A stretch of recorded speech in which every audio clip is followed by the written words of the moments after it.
these quotes because it's very clear. And when we get to that particular component of tonight's reflection, I'm going to share those quotes with you precisely because in order that you can know that it's not my theological opinion about these events of the end times, but it's actually the teaching of the church, which is basically an interpretation of what is revealed in sacred scripture.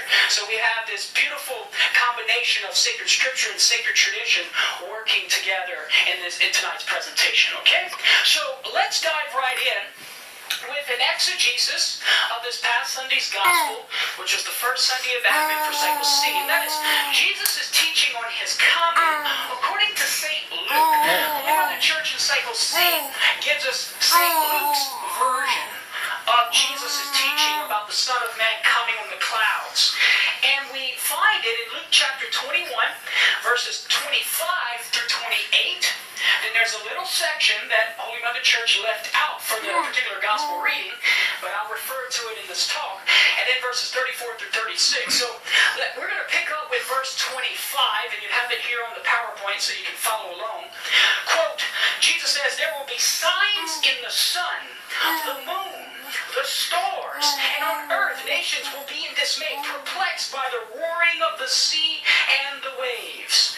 People will die of fright in anticipation of what is coming upon the world, for the powers of the heavens will be shaken. And then they will see the Son of Man coming in a cloud." Na-change kasi ako kanina, tapos tahimik na tahimik, kaya nagising. "But when these signs begin to happen, stand erect and raise your heads, because your redemption is at hand." Verse 34.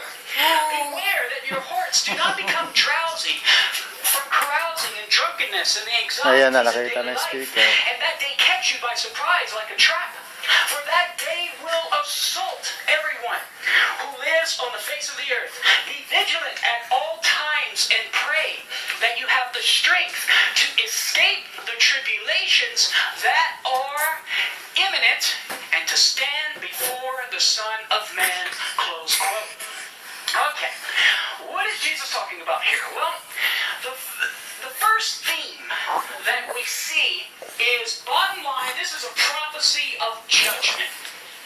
The details that are found in this teaching of Jesus, when read in light of the Old Testament and the Jewish tradition,